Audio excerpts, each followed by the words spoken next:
So thank you for coming out in the cold today. At least it's not snowing, at least here anyway. Here it's snowing up in other parts. But welcome to our first program for the year for the Niagara County Genealogical Society.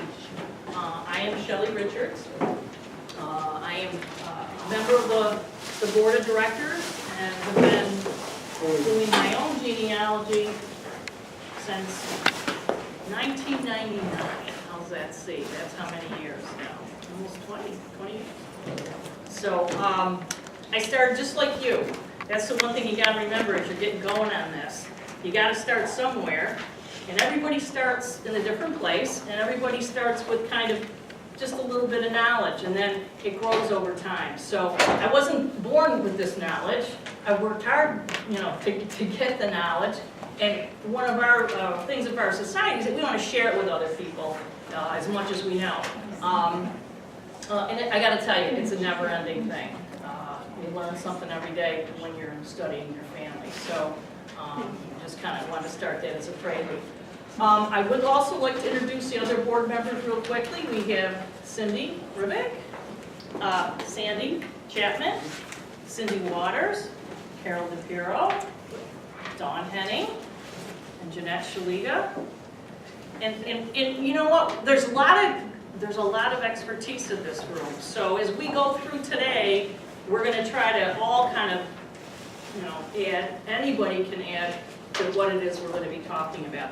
This is meant to get you on your way, and maybe to push you. Maybe you've gotten on your way and you've got a little stuck, which is a common thing that happens. So hopefully today we can keep you moving forward with studying your family.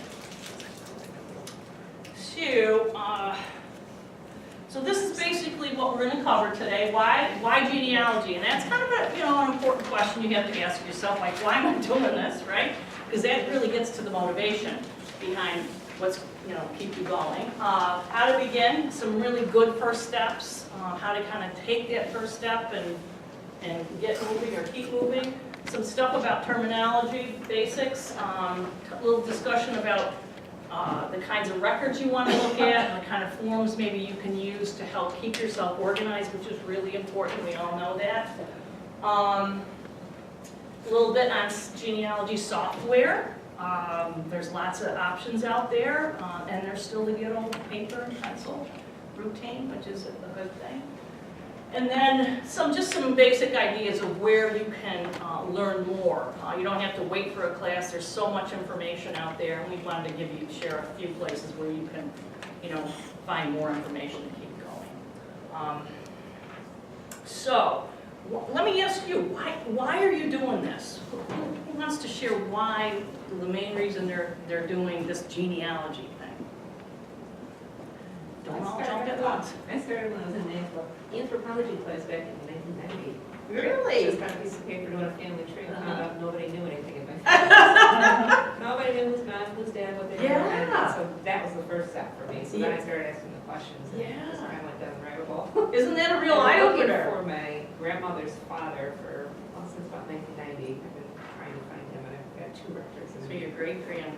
Maternal birthday. Okay. Yeah. So that's what keeps me going every once in a while. Like, get the bug and I start get it. looking again. All right, I haven't found good. anything where I can get more resources. Yeah. Who else? I think I really started when I got married almost 50 years ago to my wife. And her aunt gave her a Bible with some, how they write in the death, marriage, and so forth. And their great-grandfather was listed. And we found out that he was the youngest of 12 children. Nobody knew No that. one knew that And who were the other 11? And all those relatives that were involved. And that's how we got started. Yeah. Wow. Didn't. Kind of just fell upon it in a way, yeah. Yeah. Well, we even made a trip on a honeymoon up to Connecticut on the way and trying to look up information. Now there's a dedicated, right? There's like, wow, what'd you do on your honeymoon? That's a good one. That's a good one. We got started. Who else? Just quick, it doesn't have to be anything real in Because depth. it's addictive. I started and I You couldn't help can't stop. yourself. Yeah. Mine was kind of the same as yours. I would go, not so much my mother's side, but my dad's side, no one knew, my last name is Richards. Grandpa? Who's Grandpa's people? Zip, zip, zip. And I'm like, well, that's weird. What do you mean people don't know who these people are? Until one day my grandmother, when I was about 12, and I remember this like 30, 40 years later, she pulled out this old newspaper, and I remember saying something like, you're related to this guy that's on this article here on this front page. Oh, we're all like, yeah, you know, 12 years old, who cares about that stuff, right? I must have locked that away, and when 1999, I said, I'm finding out who those Richards are. The first person I called was my cousin who had that old newspaper. And that man was my great-great-grandfather. It was his obituary. Who would have thunk? And then, just like Jeanette said, and like you said, down the hole you go. It's, you know, it's important to kind of figure out what's interesting to you, to really kind of put your mark on that. Can I say something else? Sure, absolutely. When we found out that my wife's great-grandfather, he was the youngest of 12 children, we finally traced it. We did find the other 11, and his oldest sister was 20 years older than he was. And these were all Wow. from Canada. They were from Canada. And 20 years later, he was born, and his oldest sister was 20 years older than he was. And she got married, and she had children. And he ended up marrying his sister's child. He married his niece. Oh, wow. And they had a legal. Did they know family, that? And they moved. Did they know Yes. Ooh, that's Yeah. a little scandal, huh? Yeah, it's supposed to be at least a couple Yeah. generations removed there.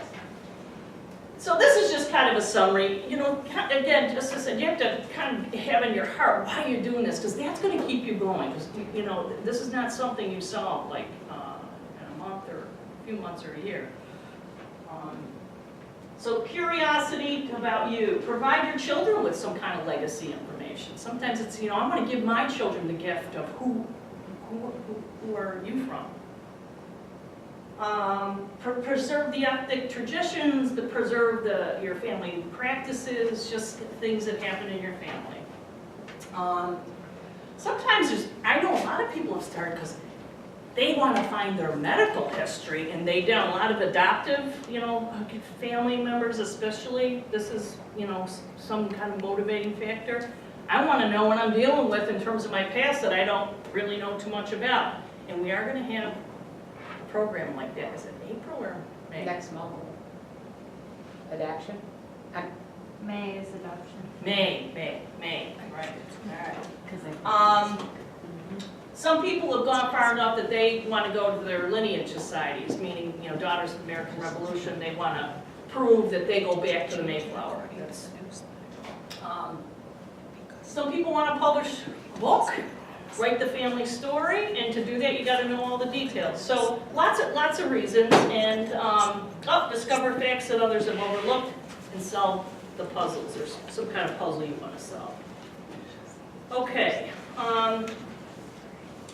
Is there any specific questions that you came with today that I'd like for you to share them with me if there are, because I'd like to kind of commit them to my memory so that as I go through the program, I'll make sure that I address them.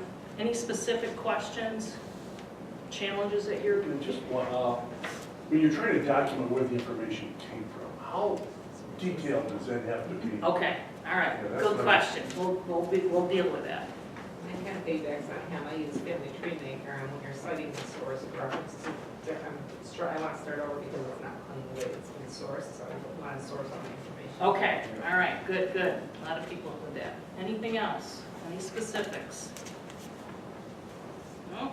All right. Whatever you can just suck out of today, that's what you... All right. Okay, I want to emphasize this. This has to be at least a little fun, or, you know, you can't be gnashing and grinding teeth, right? I mean, or else you won't be doing it. So make it fun. Don't put too much pressure on yourself. You know, you find what you find initially, and then get going, you know? Get the ball rolling, get some early wins, build some excitement. You don't have to be perfect about everything. Sometimes, you know, you'll have to backtrack, which is all right. We've all done that, right? And I want to emphasize this last piece first. There are so many free resources that are in your libraries, online, in books. I had one moment, and it just kind of blew me away. I said, hey, she said something about finding her family. I said, well, why don't you start doing that? That sounds like a lot of fun. And she goes, oh no, I couldn't do it, it's too expensive. I said, you do not have to purchase a subscription, online subscription to data to be able to find it. There's tons of free stuff. This person didn't know that. She thought, it's all on Ancestry, which is, I think a lot of people kind of got that. They've done a great job marketing themselves. But there are tons of free. Start free. I just joined Ancestry after 20 years last year. I'm a cheap old son. All right? But I'll tell you, I know how to use Ancestry now because I know about research. I really can optimize my time in there because I've spent the time I need to know doing the research myself. So I think that's an important thing to emphasize. Just some basic terminology here. There's nothing complicated, but you're going to see these things again and again. Nothing that's going to blow your mind, but paternal, maternal, you should know that. Father, mother, ancestors, people that came before you, descendants are people that came after you. Okay? Surname is the last name, and the given name is your first name. So the farther back you go, that whole idea of surname, given name becomes probably even more critical because sometimes, way back, people have one name. Any other terminology that you feel is important that anybody wants to share, that's something that you have to know, you come across a lot? Anything else? Did I miss anything here?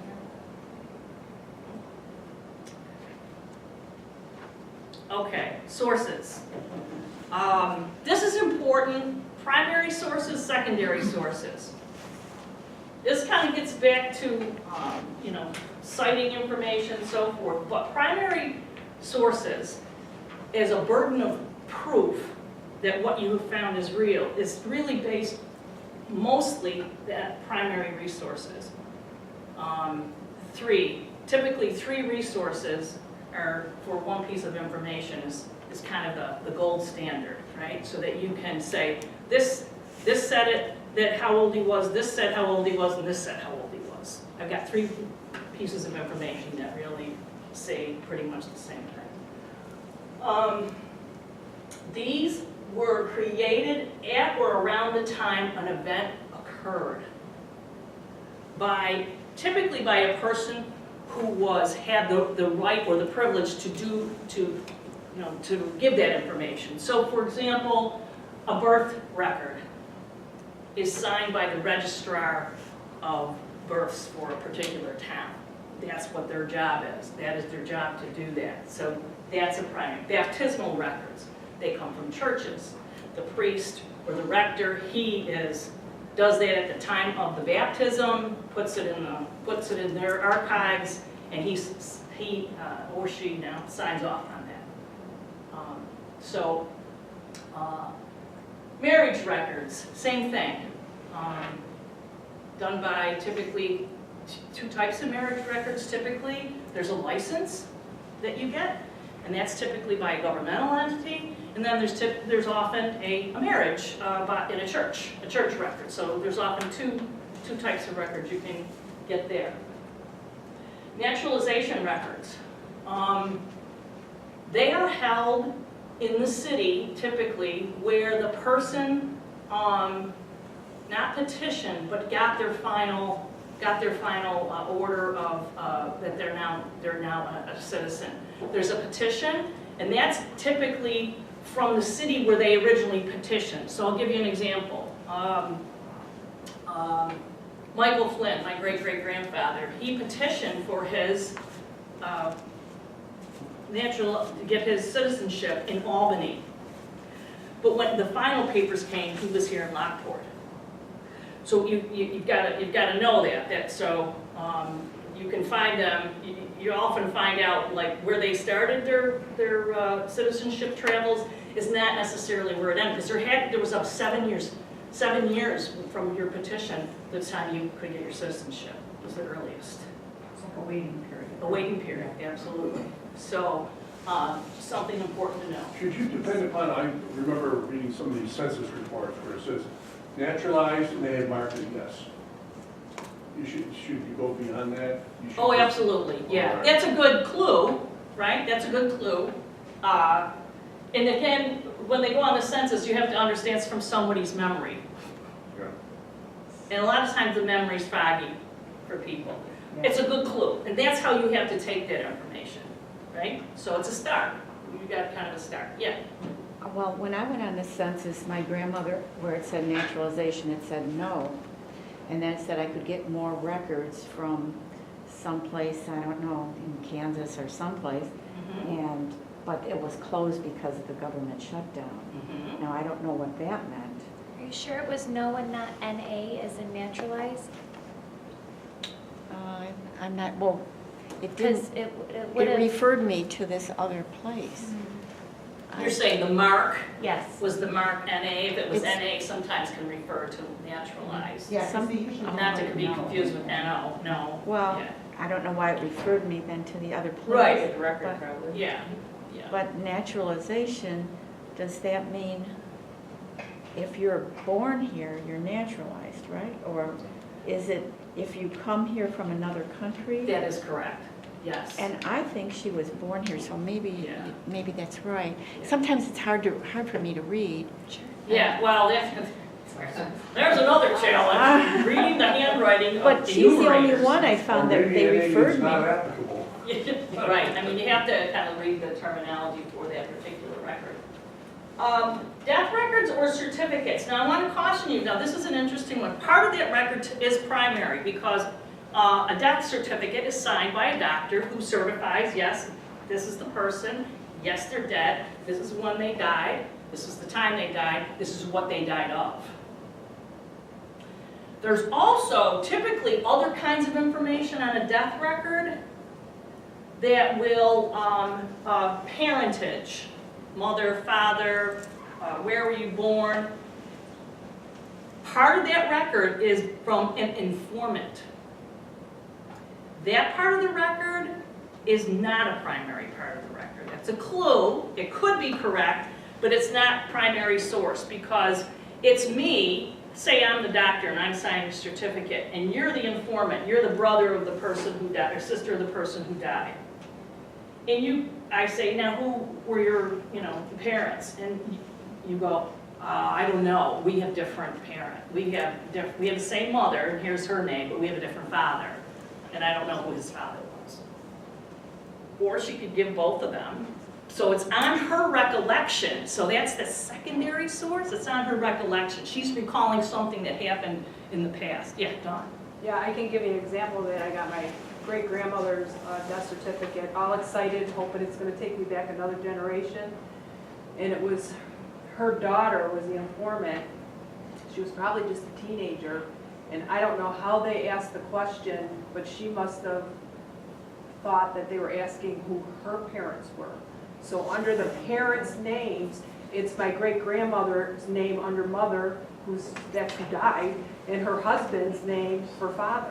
And I'm reading these, and it took me a few seconds to realize, This is not right. this is not right. That's her and her husband. She's the one that died. So, it was a teenager that did it, she must have thought they asked her who her parents were. Right. And Now, so- and that's not to say that that's not important information, I mean, right? So, and it could be correct, but what it makes you is, you have to consider it is that it could possibly be wrong. Actually anything could possibly be wrong, but that's a possibility there. You have to question that information, yeah. I have the death certificate for my great-grandfather, who was illegitimate.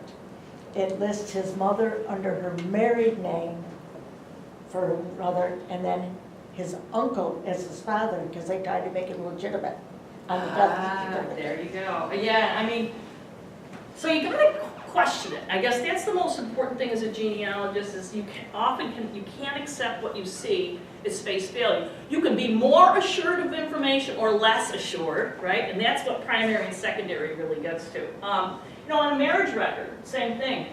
you've got certainly the marriage record where it says the names of the two people who are getting married and all the dates and so forth. But then they ask each of those people to name their parents. Now, I could lie about that for some of the reasons that he just talked about. So it's a great clue, don't get me wrong. I get real excited when I see a marriage record and it says who their parents are, because now you can go back and try to verify that information. But you, again, you're gonna question all the stuff you see. The one thing I love and hate about Ancestry is you can just keep clicking yes, you keep clicking yes, I liked it, boom, boom, boom, but sometimes it leads you to click without really thinking. So you gotta really think about, is this in fact true? I found out in Ancestry, some of the people that are putting this wrong. Absolutely. Information is Oh, wrong, different from what I absolutely. have. And I think, Absolutely. boy, I'd like to You can't, correct them or do absolutely, you cannot believe everything you read. Court records. Big, big, big, if you can find the will of your, whatever ancestor you're looking for, that's big time. Probate information, but especially the will, if you did that. Because that's, they signed it on their own mark, right? Land records, medical records, military records. Good stuff, all good stuff. All right, secondary sources. Documents or records that were not created at the time that an event occurred. It's typically a recollection, or somebody's recalling this information that's not recalling it based on, like, I'm a doctor, or this is part of my job, etc. I'm certified to do and say this. Biographies, again, great information, really good stuff. You get pictures out of those biographies, and et cetera, et cetera. Federal, regional, or state census. Now, a lot of people think census records are primary records. They are not. And why would that be? Because the People person lie. giving the information. Oh, taking the yeah. information. It depends. Now, see, I'm sure you've all, if you've ever read more than a few census records, you'll see wide variation in names, dates of birth, Spouse information. all different names. You know why that is? Because it depends on who the enumerator talked to get that information. They used to come right into the home and interview people. Knock, knock, knock. Ages will change. Oh, ages will change. I had my great-grandmother had a son, and she had that child, 5 months after she married my great-grandfather. Well, don't you think a few of those dates changed a little later, right? Ooh, her age, because there was a big age gap. They didn't want to have that age gap. She pushed it, Do you have one tip if anybody else, like I have Slavic region for a lot of my background, and I was thinking, like, how could they not know where they came from? Because they came from here in 10, 20, it was a different area, 30. You have to read the instructions, the enumerator instructions for the year. Some years they were told, put the name of what the area is now. Sometimes it was what the area is when That's you a were born. great So- point. Thank you for But I bringing that just up. found that out last year, and it made so much more clear to me to read those directions and Yeah. know what they were asking. Because especially where you're talking Yeah, Eastern they Europe, change constantly. the borders changed. One day I was living in Hungary, and the next day I was living in Romania. Lots of boundary shifting over time. So you've got to kind of keep your mind open about that. So when you're doing census records, it's really good to kind of keep, sometimes what I would do with census records is I would take the name of a person and I would say 1850, 1860, 1870, like, and start recording how old did they say they were, right? So you can see a trend in that information. And then that's that multiple sources to kind of verify. Then you kind of see what's being reported most frequently, or what seems to make the most sense. So when you can see it all kind of across the board.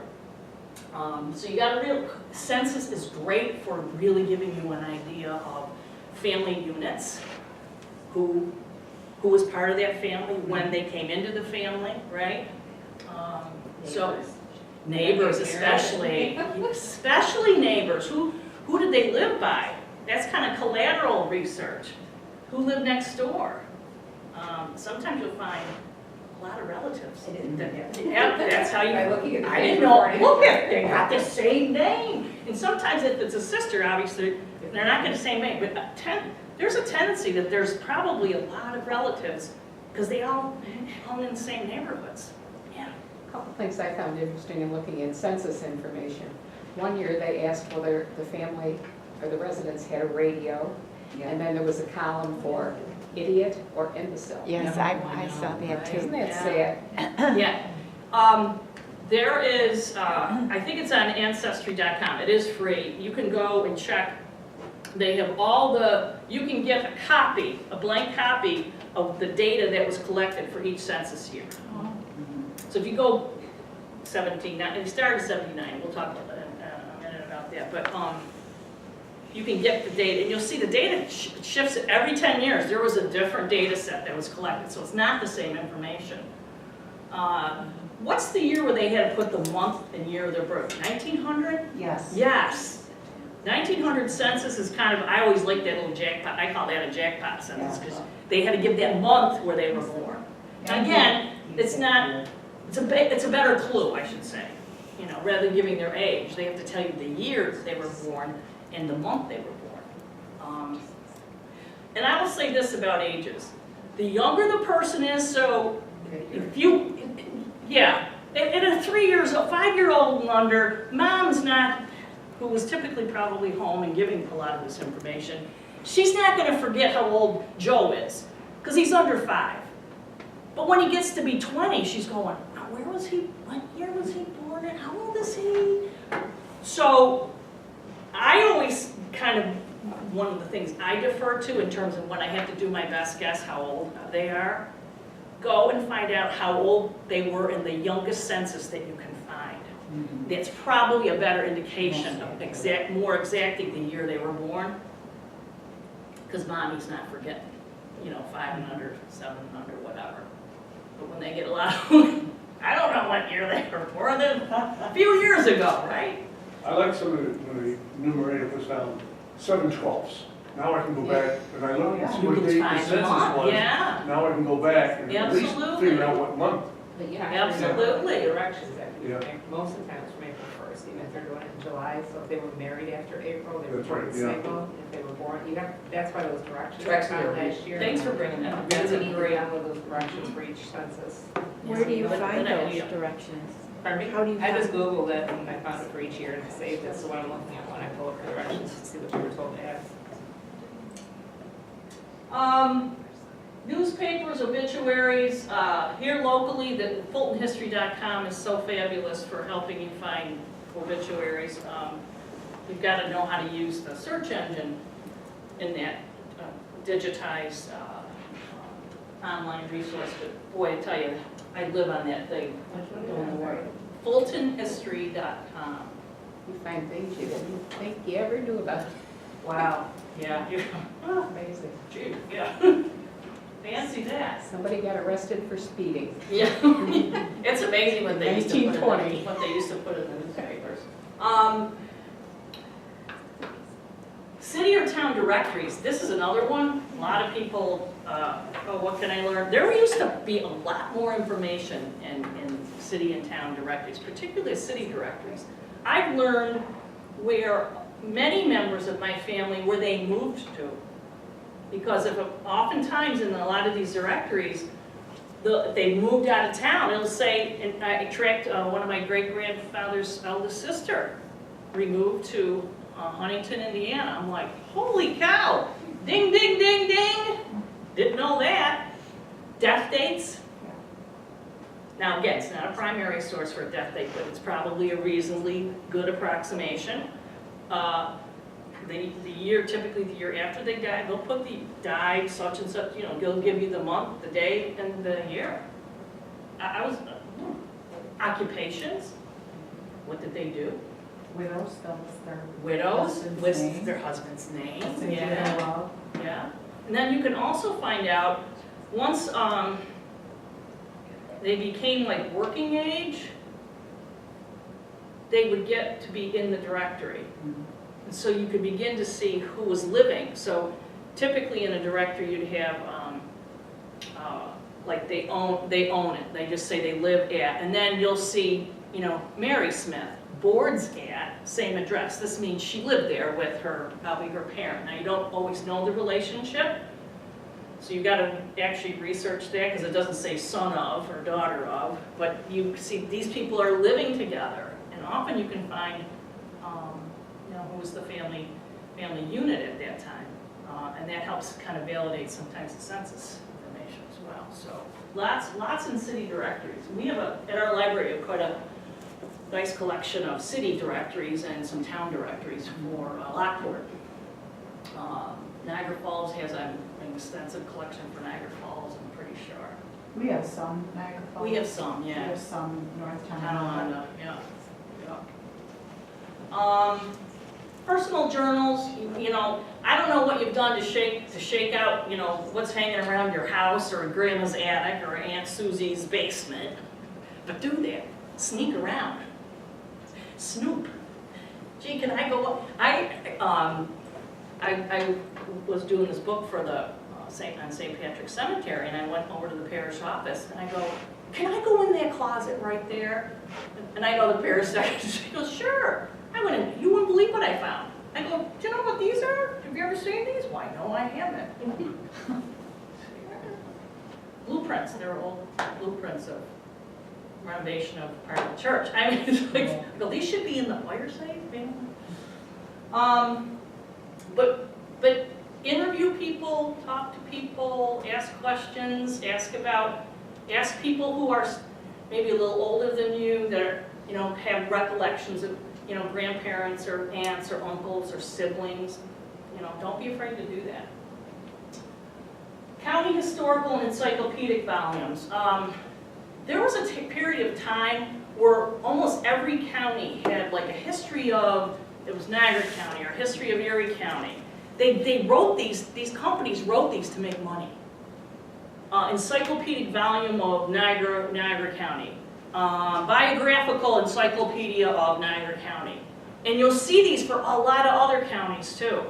So if you're in an old library, these contain, often they were written, and that's why they're secondary.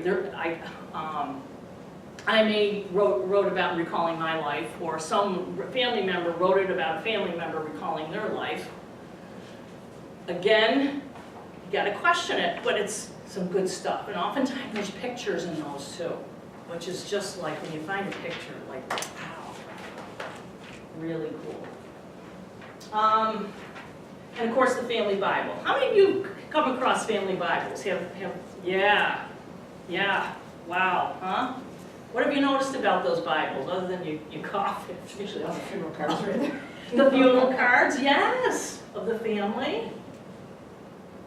I noticed in mine, it looked like someone went through, whoever was like the family historian, because it was the same penmanship, it was the same color pen, and they put a whole bunch of stuff in. And then somebody else got that little bug and they put something else in. So you can kind of tell when it was actually at least generally put together, right? You can maybe not know the date of when they're actually recalled. But again, that's secondary, it's good at secondary information because it came right from the family themselves. So it's a good clue, very, very good clue. Plus you see family members' handwriting. And sometimes there's picture parts of family. Anybody, have you found pictures in your family Bible? Yeah, old tin pipes. So, squirrels, family Bibles. Okay. Yearbooks. I've been seeing a lot of them. Yeah, and actually, Primary, no, they're secondary. Yeah, they're secondary. even old ones are online, it's like amazing. Yeah, and we've got a lot of those here in our library on 215 Niagara too. We've got quite a few, don't we? Yeah. Start with who you know and what you know. Write it down. I've given you some copies of some forms. We'll go over those in a little bit. But use those forms and just start organizing information by family. just get it written down in one place and fill in as much as you know. What's great about that is literally do it by pencil too. I mean, you got it right in front of you, you can see where there's holes. Those then become stuff you've got to maybe work to find. Get yourself a binder. Pick it out of the dump. I don't know, there's binders everywhere. Put it in the binder, right? Organize it by family groups. So, work from the known to the unknown. So once you got those, you find out the holes, then you go, oh gosh, I really need to find out that piece of information, that, and then you can start, you know, kind of setting goals for yourself around pieces of information to go find. Start with you and your parents and your grandparents if you know them. I mean, write down all the stuff, you know, you might even find that there's some stuff about your own family that you don't know, right? Please check spelling. I do a lot of work on a lot of different family names because the books that I've written detailing names of people in cemeteries, oh my God, my head spins. This is one of my favorite head spinners, the Connors. Is it Connor? Connors? Is there an S on that? Is there not an S? Double check the way your family's names are spelled.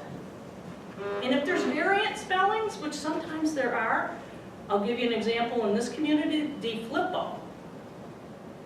One family had 3 different ways they spelled that, and he verified that they did. He goes, my father spelled it this way, I spell it this way, my brother spells it this way, all different in the same family.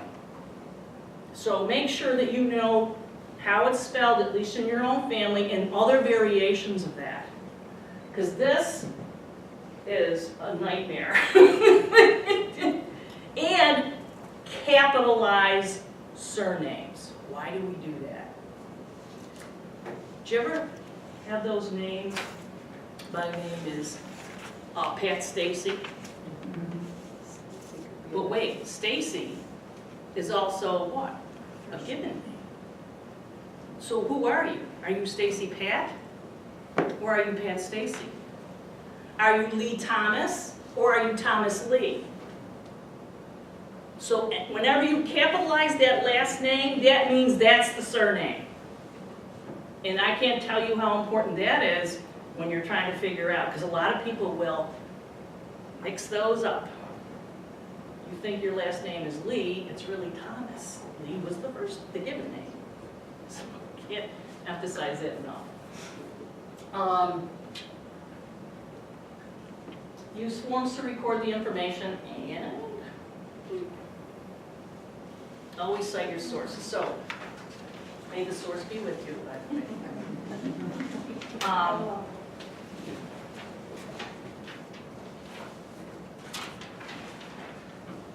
lot of times with sources, what I'll do if I'm in a library and I'll sometimes just copy the page that has all the citations on it. Copy, or I'll take a picture of it, and you've got it. Because typically that'll have year of publishing, year it was published, the name of the publisher, where the publisher was located, the official name of the volume, whatever that might be. The other thing that's important, you'll see this Ancestry does this. When did you access that information? So, especially if it's information that can change, especially online information, because information gets updated. And if someone says, well, I got this is the information for such and such, and you say, well, same person, but I got this information. Well, when did you get your information? Well, I got mine in 2005. When did you get yours? 2015. Well, maybe that information got updated. So the day you accessed information, if it's relevant, you should also say, you know, and I got this in 2007, or whenever it was. So just all the specifics, so you can go back and read your notes and say, I can tell you exactly where I got the information, when I got it, where it was located. And then if you had to go back there and tell somebody else where to go, you could. I mean, that's, to me, the common sense of that, is if you needed to tell somebody else where you got that, that they could go and find the same exact thing. Okay? Does that, you had a specific question about that, and I think you did, sir. Does that answer your? Well, when I found out, I mean, I didn't do any of that when I first started. And now, I've got to go back and try to document it. I mean, I've gotten so much information which isn't documented. Right.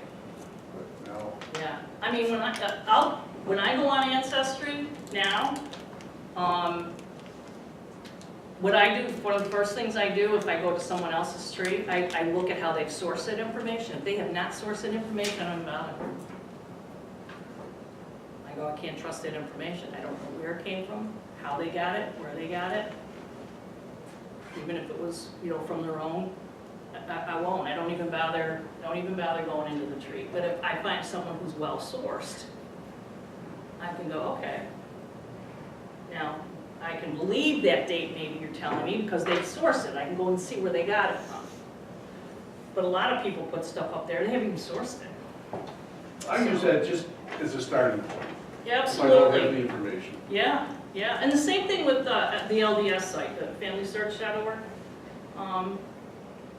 Unless it's a primary record,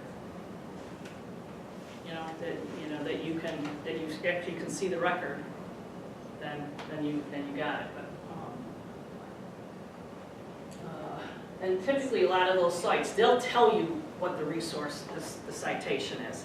That's the one thing I do love about it. When you find a record, they'll say, here's the citation. You're like, copy, paste. Sometimes I'll pull that and put it into my own software so that I have that exactly. Sometimes there's so many sources though, I get confused whether it's, I try to figure out if it's a real source for my family, but maybe it isn't, and it gives you the choice, yes, no, or maybe, so, on those sources. Right, And right, you're ancestors. recalling how, and if you're not sure, it may be. Yeah. I mean, because otherwise it's going in, you're matching it up with your tree. Because sometimes, like, for example, like my great-grandfather was Christian August, but he went by August. And so some of those sources don't say Christian, it just says August, as his first name. And you're saying, is this And the it guy? should be Christian, the first name. Well, and But that's when you gotta read around all that other information, because the name changing, holy mackerel, does that, for those of you who've been on this a while, does that not happen a whole lot? That somebody's formal name is in formality only? They were born with that and they were called something else pretty much their entire life. That happens a lot. So what you have to do is validate the other information surrounding it. And then the misspellings that happen. And then his son was August too, so then, Which one is it? yeah, which one is it? Well, you gotta check the dates then. And then you check the dates, and then on the other side, like the one that's in the cemetery, D-R-I-E-R, Dryer, well, then it's spelled D-R-Y-E-R. Is that them? No, they didn't spell it like that. But Well, I gotta tell you, now I'm gonna challenge everybody in here. I guarantee that most of you will have variant spellings of names that you're looking up, more than one. I'll give you an example. Flynn, you go, Flynn, F-L-Y-N-N, right? I was just going through his stuff today. F-L-I-N, F-L-I-N-N, F-L-Y-N. And then I don't even know what this one says. I couldn't even make it out. But they were all the same family. And in 4 different senses, they were spelled 4 different ways. So you've got to learn how to get through that. And how you get through that is you look around that name. Are the first names the same in that family? The first names of the kids, so for example, there's children, are the first names at least close? Are the birth dates close? Is the wife's name similar? Are the ages similar? So sometimes you can then go, I'm guessing that this is probably them, right? Now, you might not, you're more sure than you're not. So I would keep that information. There's like a couple things going on there. There's the census taker, could have just spelled the name the way they thought Phonetically? it was spelled instead of the Phonetically? correct way. And also the people who index the records Yeah. may have misread the handwriting and Yep. spelled it wrong. Now, that's the other thing I want to caution. Thanks for bringing that up, Cindy. A lot of these, when you go online, there's transcriptions, so you can have the option in many cases, not all, both Family Search, a free site, and Family Ancestry, to see the transcribed record, and then to click a button and see the actual record. Right. Always go look at that actual record. Because of who you are, you might actually transcribe it differently based on what you know than the transcriber did how many years ago. So always look at both the transcribed record and the actual record. I'm wondering if the transcribed record, if they use a computer-generated program, because it's transcribing what they think they see on the record, and it's absolutely different than what you wrote in the real record, the spelling. I think that's what they A do. lot of them by volunteer. 'Cause I Well- saw some sites, if you volunteer so many hours in transcribing. Yeah, I mean, I don't, did any of you volunteer and do you do transcriptions for the 1940? I did too. It's you, a person, you get sent the record, you read the record, and you type in what you think it says. Especially if you're not from that locality, you don't know Yeah. really like what the street names are. Yeah. Like you might look at the image and think, well, duh, that's Elm Street. But Right. the person looking at it might have thought it was Something. Elm Street. Yeah. You know what I mean? Because they're not from Absolutely. that area, so. Yeah, so always look at if you have an opportunity to look at the actual record, you look at it because you're more knowledgeable about that record than probably the transcriber was. Okay? I have a question. Relatives that would have come from, say, perhaps Germany, their names were spelled a certain way in Germany. And then their immigration records or their off of the ship records. Phonetic spelling. Yeah. Yeah, oh yeah. How could I find out how it would have been spelled, like where they were born? Would I Google it, or how would I? You could. There's a lot, if you can find, like even generically, I would go back and say, German, how to transcribe German records or things like, any kind of reference that tells you reference to that kind of thing, like the change from, German to an American pronunciation. And I'll give you one example. My mother's maiden name was Foltz. Here, F-O-L-T-Z. What was the name in Germany? Volz, With a V. with a V, V-O-L-Z. But if you speak like a German, and I don't mean to offend anybody, but one of my cousins explained, he goes, Shelley, people who said, they'd say Volz, Germans would say a V like an F. So when they came over here, That's what people have. that's what people heard, because that's how we speak. An F is like, and over there, a V was.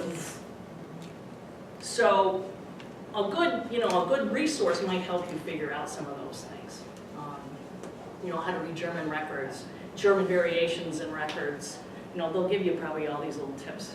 Because they got here somehow, but you don't know No, I know. what port of entry, and it Yeah. doesn't seem to be there. There don't seem to be any records, and then I found these different spellings. Yeah, and there'll probably be more than a few. Mine was pretty lucky with just I've only seen the one, the VOLZ, so. Okay, I already talked about this crazy capitalizing surnames because, first names, given names can be surnames as well.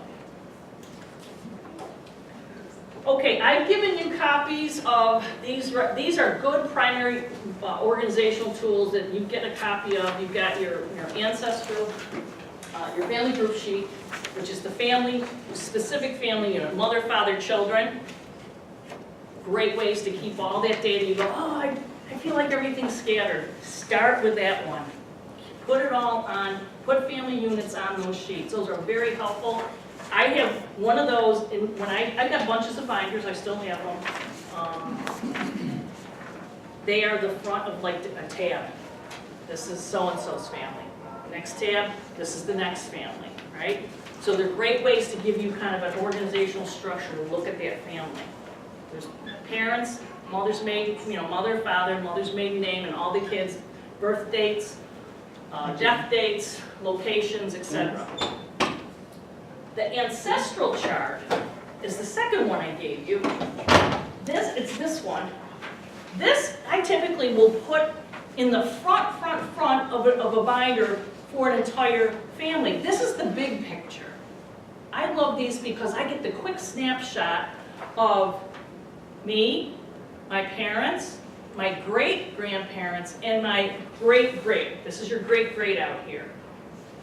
Right? Great-grandparents, parents, you. My first goal when I was into the genealogy, and I think I got one maybe hole in it, they call this the Sweet 16, because you have 16 great-grandparents. That was my goal, was to fill this in, to have all my great-grandparents. So you've got two sets of great-grandparents. You got your father's side and you got your mother's side. So this chart should be like your big goal, right? To fill all this in. And this again will help you if you fill this in, because this is just your direct line. Parent, grandparent, great-grandparent, great-great-grandparent. This will give you families that you need to research. So I want to find my maternal, I think you said you're looking for a maternal great-grandparent, right? Right? So she'll have a little hole in this area right here. But this is a great piece to keep in the very, very front of a particular binder to kind of give you always a visual of where you're going. You can get these bigger than they get on the wall. And then you start glazing over because you go, holy cow, it's like crazy here. But then, and it's hard to keep all that straight, and that's why the visual is so good, because, you okay, I got my mother's side, my father's side. People typically work up a side. They typically will say, I'm working on my mother's side, or I'm working on my father's side. When I started on my father's side. That's where I went. And I actually still work mostly on my father's side. I have another cousin who's really worked on my mother's side. So I've got a lot of stuff there. I said, she did a lot of work. I'll continue to work up this side. So you typically do, because it's hard when you start going all over the place. You find yourself, genealogy is like having ADHD. Like, right? Do you ever start going to research and you go, how did I get here? Like, didn't I start over here and now I'm over there someplace? Oh my Lord, this happens all the time. I get sidetracked so easily. I know, it's very easy to get sidetracked. Very. A lot of concurrence on that one, right? Source summary charts. You have not, I didn't give you a copy of that extra, but there is one in your handout.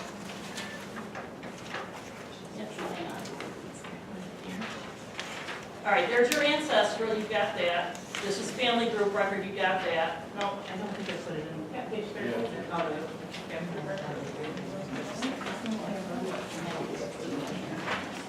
Yeah. What that is it's just a chart that like when you go and you want to cite source citations, if you're doing them by hand, you can write it. It's a form for that. Name of it, when I access the source, page number of where I found the information, or page numbers, name of the volume, publisher, etc. It's a form like that. You can get all these forms and more for free. What did I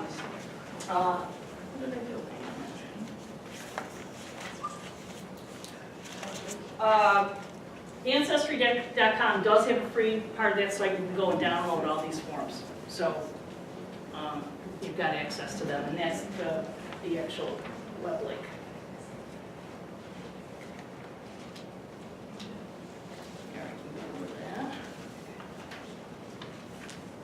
Okay, this is just kind of another way. It's like kind of categorizing the kinds of information you're looking for. Life events, legal events, or mentions. This kind of categorizes the stuff that you're trying to find in a different way. This is another variation of primary and secondary sources is what you're looking at here. So maybe an easier way to remember it. I will talk just briefly about FultonHistory.org. Com, I'm sorry. Oh, yes. Change it on here. FultonHistory.com, not .org. You won't get what you need to. That is based in New York. He's digitized a lot of New York papers, but he's actually digitized a lot of out-of-state papers now. He's kind of broadening his scope. This guy runs it for free. It is an outstanding resource. The main thing you gotta know is how to use the search engine. And I'm thinking, I just mentioned to yourself, what's your name again? Joanne, that might be a good program to do. Maximizing how to use FultonHistory.com, because it does have some nuances. I've been using it a lot because of the projects I'm working on, and I have probably found lots of nuances about, I was just telling somebody, the digitizer, when it's looks for spaces as well. So if you put in someone's name, John A. Smith, and you space that like we do in our own writing, if it's not spaced exactly like that in Fulton History, let's say there's 2 spaces after the middle initial, you won't come up with your John A. Smith. It won't show up. I found that the other day. I was like, my eyes started to twirl in my head. I was like, that's a real crazy thing. You know, just the whole idea. How many of you been on FultonHistory.com? Yeah. I've been advised by some people that I really respected, use the Boolean option. This is search one word, search all the words, or Boolean, use Boolean. That's where you go and. So I'll give you an example. You don't have this in your thing. Let's say I'm searching for, I search for a lot of obituaries because that's kind of a project I'm working on. So if I know someone's name, John A. Smith, I'll put John A. Smith and Lockport, because that narrows it down. One more. John A. Smith, I just typed that sucker in there. How many do you think I did? Everywhere, right? I want just one, so it's got John A. Smith on the same page, Lockport, it finds Lockport on the same page. And let's say I know the year that they died, and I'll put and the year they died. So I've got his name, and it's the word and. So that means it's searching for all of those. Even all the words as you have written them. And I'll do click, I'll see what I get. Now, other variations of that are, that I have found, if a word is not able to be on a whole line, and has to be hyphenated, you have to know where words are hyphenated. So I often search for St. Patrick's Cemetery. Well, that's a long word, and that gets hyphenated quite a bit. So I will have to hyphenate that differently to find different people. Otherwise, it won't show up if I'm searching on it. So St. Patrick's, SEM, I might do CEM dash. Boy, when I figured that one out, I'm like, oh, I haven't seen all these obituaries, right? Because it's hyphenated, or sometimes Patrick's is hyphenated. If you've got big words, they're often hyphenated.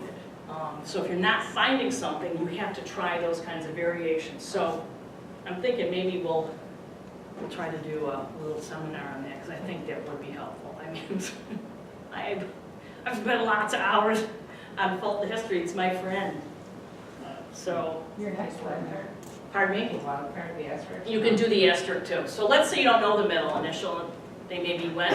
So John, let's say I don't know John Smith's middle name, I don't know the middle initial, but it may have been put into the obituary. John Star, asterisk, Smith, with a space in between those. So it's John space, Star space, Smith, and St. Patrick's Cemetery, or whatever. So And that'll bring up John A, John B, John C, John D, John was a jerk, whatever, it'll bring up whatever was in the middle there, right? Oh, yeah. Where is it based in New York? Right outside of Syracuse. Yeah. Fulton, New York, which is outside of Syracuse, yeah, yeah. Yep. Tom Trisnicki, yeah, what a great guy. You know why he started that? He read somewhere where the government wanted hundreds and thousands and thousands and hundreds of dollars to do this digitization. He's like, I could do that for nothing. He bought himself a scanner, started scanning these newspapers, started buying farms of, he has a gazebo out in his backyard, and these computers sit outside in a little hut in his backyard. It's a crazy story, but it's true. That was so cool, like when he got hit by the ransomware, Yeah, and he had a backup. he had a This is so backup of his smart. whole site, Yeah, yeah. he didn't have to pay the money, he just, Yeah, did anybody try to get on, it was, what, a couple months ago, Sam? yeah, he was just gone for only a few days. Yeah, amazing. He got, those ransom, I've stolen your stuff, you've got to pay me so much money, or you can't have your site back, and he was probably, said, well, we'll see about that. And he had it mirrored someplace, so, yeah, amazing. Keep your eyes out, I may try to do a program for that myself, just because I've spent so much time on it, and I have learned a lot of tricks that I know it's hard for a lot of people. I've heard a lot of people say, I can't use that site.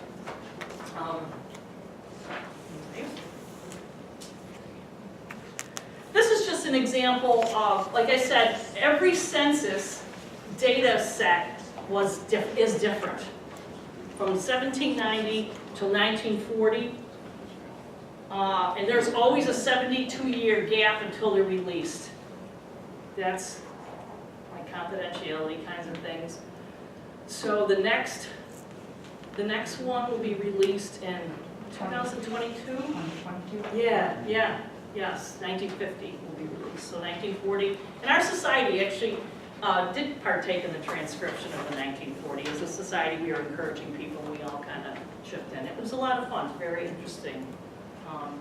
The 1940 census is available by itself, self-standing, on the National Archives. If you go to the National Archives website, you can get the 1940 census is online. It's the only one that's online, I think, at that site. The other ones are through the websites that I'll just mention here. Here we go. Start with free. Be cheap like me, don't pay. Unless you can't help yourself. I help myself. I didn't help myself. I helped myself for a long time. This is it. An outstanding one, familysearch.org. It's the Latter-day Saints website. They have been doing, this has been part of their church mission for a long, long time. They've gone and photographed records all over the world. Many of those records are actually online through their website. You can actually go and search them yourself. For example, there's quite a few Niagara County records that were photographed back in the early 1980s here. A lot of our church, St. Mary's, St. John's, St. Patrick's. The earliest records through 1917, because again, that age issue thing.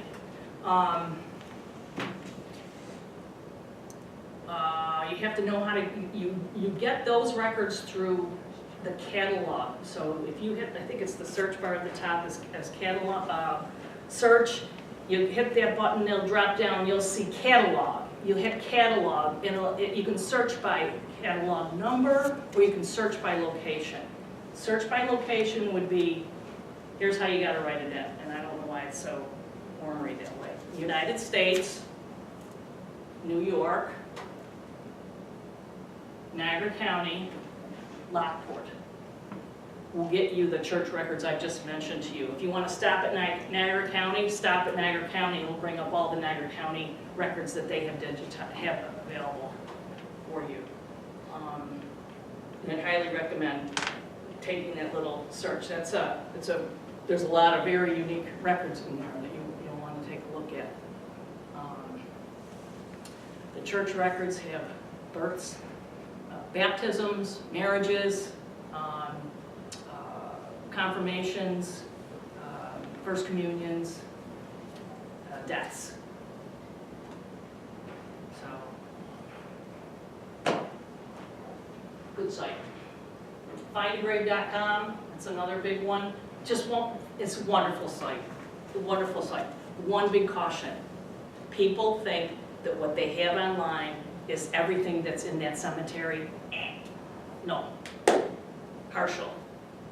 Very few cemeteries are fully digitized. There might be a couple, I don't know of any in Lockport, like St. Patrick's, which I'm very familiar with, has about, I think, 3,000 records online.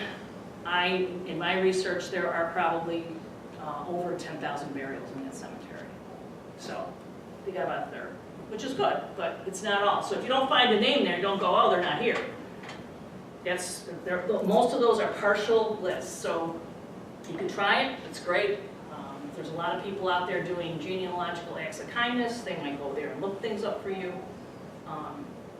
They also load up the obituaries and a lot of them too, to get more information. Yeah, they do, yeah, Relatives yeah. that I way. don't link that way, which is nice. Yeah, I'm doing St. Patrick's Cemetery up in Barker. Barker, that's right. And I'm getting a lot of calls, but it's information that's in the other St. Patrick's. They don't realize there's two of them. Yeah, They're right. counting. Yeah, you can send them to me.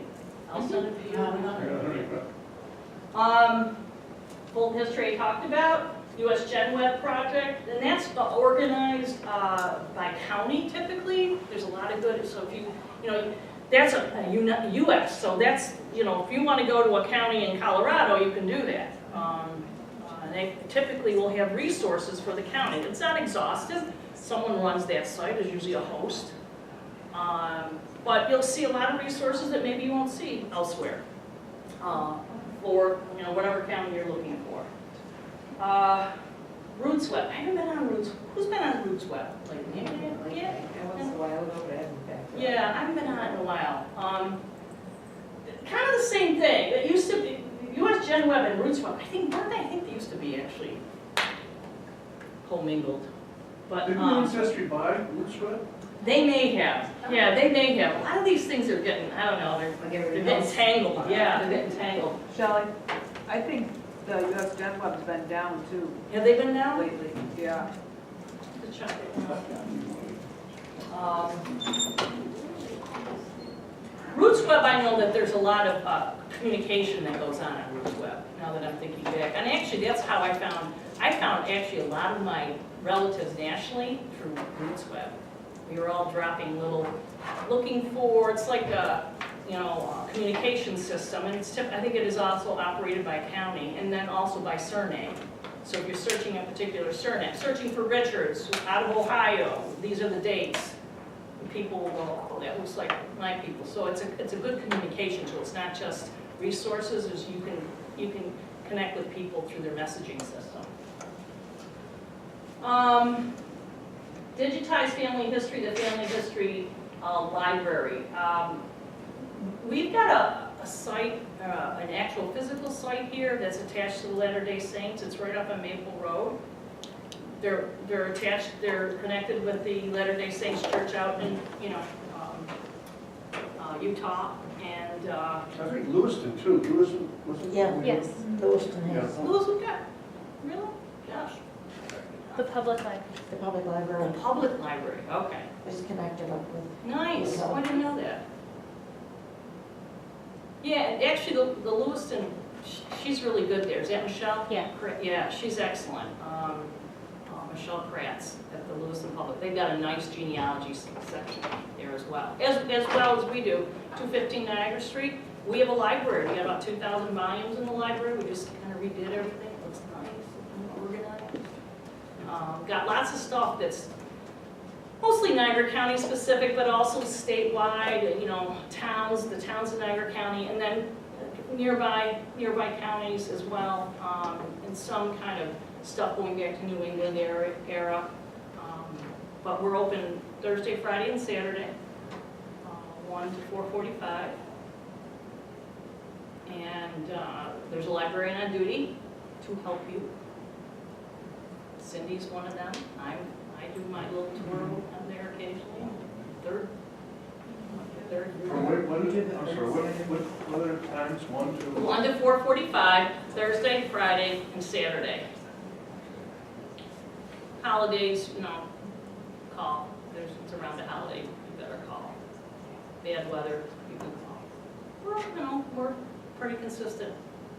We've got some stuff that you're not necessarily always going to find on the internet, right? So that's why I say, you know, stop by. We've been making an effort over the last couple of years to really kind of beef up our local resources that you can't get on the internet. So we got to have a specific reason how are we different. That's one of the things we're trying to do. We got a lot. There's some good stuff there. So come in and see us.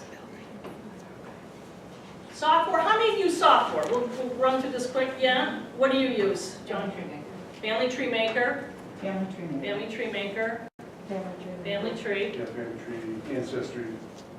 Okay. Ancestry. Ancestry. Yeah, I can find Yeah. Roots name, Roots Magic. family tree. Family Tree. Anybody want to share? Now, this is just a quick run through. There are free versions of all these software. If you don't have software, get the free version, try it out. I was thinking of switching a few years back, and that's kind of the route I was going. Don't pay for something you might not like. Go download the free version. They all have free versions. This Gramps, I just did a little research lately. This is not only a software, but it's an online community. People, it's somewhat like maybe 10 years old, I think. But try the free version. Who would like to just give quick testimonials about the software they use, why you like it? Carol? I use Family Tree Maker, and I find it really helps me get organized. I do see a timeline in there, which is helpful for me. That keeps me on track. I can see where there's blank spots in my research from it. I know some people work in Ancestry, which it connects to, and some people work in the software. It's a different mindset. I work in Ancestry and then sync it to my family tree. That's what I. But other people do it the other way, which might, you know, if you're used to having your own research at home. Right.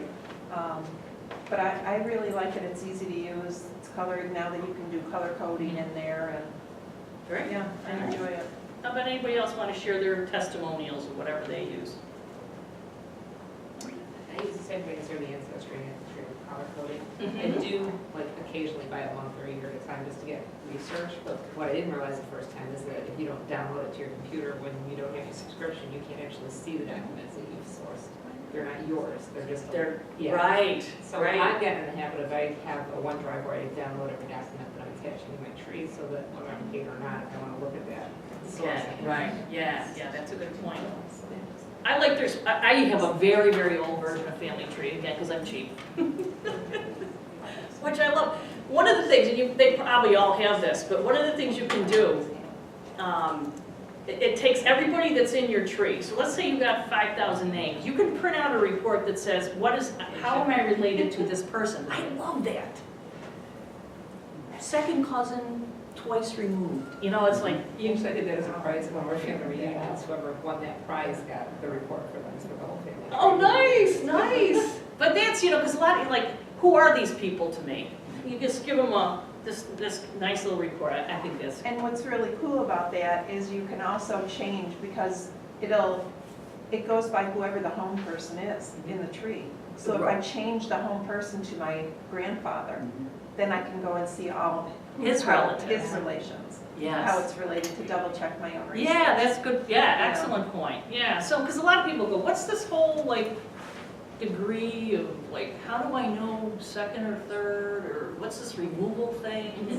And, you know, so removal is just real quickly on. I'm first cousins once removed. It's a generation. like, if you're straight first cousins, that means you have a common grandfather, right? Straight first cousins, common grandfather. But if you're a different generation from that, so you're not my generation, you're of one generation, it's removed from me. You're removed from me, meaning you're a generation above me or below me. I came That's what across the double reason is. cousins because two brothers married two sisters and the cousins. Oh, there you married- are. And they refer to it as double cousins. But I mean, this was a family that Oh, had yeah. 94 grandchildren in it. Oh. And it was way back. But a lot of these do nice reporting, and they put it in a format that you can really, so I want to run it, I'll give this like gifts to my family. Like I'll say, here's your maternal great-great-grandfather, and here's how you relate to all of them. And it'll generate this real pretty report and puts all the sources, you know, looks real nice and professional, so they can see, you know, and so there's not just keeping the data, but it's pushing the data out to you. So there are some benefits to it. And the pricing on these is, as you can see, it's really come down. I remember when you first bought Family Tree Maker, it was $100-something bucks. I mean, that was like 15, 20-something years ago when I got it. $30. So, but try the different ones. Try the Fevers and see how you like to Do you move know if the around. library still has free access for Ancestry? We used to be able to compare and sign. I think they do. They still have free access of So Ancestry if you don't here. want to pay for it, Yes. come here. Yeah, right, that's yeah. what it's- Ancestry Library Edition. Yeah, good. Okay, let's see. I'm anxious to use Heritage. I'm running a 3-year subscription Oh, to you got Heritage. Yeah. I'm gonna try to, Next year, tell us how you like that. All right, Shelley, last page, this is where you can learn more, some good references. If I could Please. just interject real quick, because you mentioned about them, I'm going to be teaching here an Ancestry Library Edition hands-on thing where they have laptops. It's part of their library week. They do it every April. It's April 9th from 6 to 7:30. And you have to register because there's only so many laptops available. But if you want like Excellent. a Oh, good to know that. hands-on how to use Ancestry Library Edition to utilize what Lockport purchases for its members, that's when. Great. Will they be in the Thank you. newsletter? You're very welcome. That's not Always part of. trying to get our the resources out library. there. You'll have that on the calendar and the website? No, because it's not part of Niagara County Genealogical Society. The library just asked me to do it. Yeah, the library. Thank you. Yeah. that Thanks sounds for like letting good. me. Yeah, no worries, because You might put a link on your website, link to it, because that's where I look for information. saying- Oh, good, okay. Maybe we should do that, absolutely, absolutely. Just quickly, you know, some stuff. Lisa Louise Cook, she's kind of the hottest and the latest and the greatest. She's really, her thing is all technology, a lot of technology, how to use technology on your genealogy journey. She's a master at it. She does stuff that nobody's doing. We had her here 3 years ago now. She's phenomenal. So, and she's got a great website, lots of learning. People listen to her podcasts all the time, and blah blah blah. So lots of good stuff there. National Archives site, our library I mentioned, the LDS, that's the Family History Center that I mentioned. You can go there. There's people on duty that can help you, you know, with your research. Cindy's list. She's been around a while. But talk about resources, resources upon resources upon resources. Lots, like say you want to look at ships, you know, what ship do my people come over on? You know, you go to her site, she'll give you, she's like a portal where you can go and say, here's 10 sites to go find about ships and, you know, how your people got over here. I She's love a the big pictures, resource. the pictures they showed the old ships, I love those. I mean, Yeah, aren't they yeah. cool? Yeah. Oh, Ellis Island, by the way, has a nice genealogical, is it com or org? ellisisland.org. They got a nice website of all the comings and goings out of there. Here's some free newsletters down here, Barry Ewell, Genealogy by Barry. Just, you know, what's coming, what's up going on, you know, latest and greatest stuff. Family Tree Magazine, same kind of thing. And Lisa Louise Cook, she is a newsletter as well. So lots of, keep the learning going. Quick tips, talk to your relatives ASAP. When's the last time you talked to your relative? Huh? Give them the DNA before it's too late. Yeah, right, I don't want to talk to you, right? Get a binder, I think I mentioned that. Keep things organized. Question all information. Just because you see it once, oh, that's not always the truth. Consider that what you think you know may be inaccurate. I guess that's another way of saying, you've got to question all information. And sometimes we get so deep in our own assumptions that this is the way it is, that we fail to see when something else might come across our path, that maybe what you've been told, family stories have a way of being part true and part not true. Learn to question what it is you think you know, and what people have told you is not always true. So learn, kind of keep always considering that might not be the way it is. Dig deeper past the names and the dates. A lot of people, names and dates and data. One of the nicest and most interesting things I ever did was I had people from Ohio, and I was researching around the time they lived there, particularly the Civil War. So I stopped my genealogy and I started reading about the history of the Civil War in Northeast Ohio. Wow, did that help me understand a lot of things about how my family lived, why they would have done and been where they, what they were doing, why they may have done that, why they may have moved. So think about that. Let's say your family was in a particular profession. Go read about that profession at the time that you were thinking about that. Like being a plumber in 1890, right? So get an idea for what their life would have been like. It really will enrich and sometimes help your research when you're going to find more data. So I really encourage you. That is really, it's like if you've hit a brick wall, that's probably a good thing to go do. Read the local history about a particular thing that you're interested in, or maybe your family that's one. And that's it. I hope you enjoyed today. Thank you.